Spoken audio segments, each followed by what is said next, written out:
મેંદાના લોટના વરાળિયા પાપડ બનાવવા માટે 2 કપ મેંદો હોય તો એની સામે આપણે 3 કપ પાણી લેવાનું છે.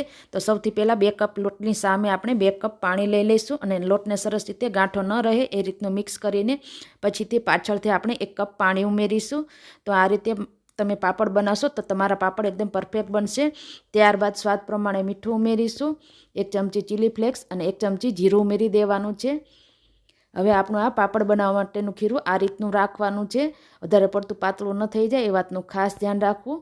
આ રીતની નાની નાની ડીશોને તેલથી ગ્રીસ કરી લઈશું અને તમે ચાહો તો મોટી ડીશમાં પણ બનાવી શકો છો.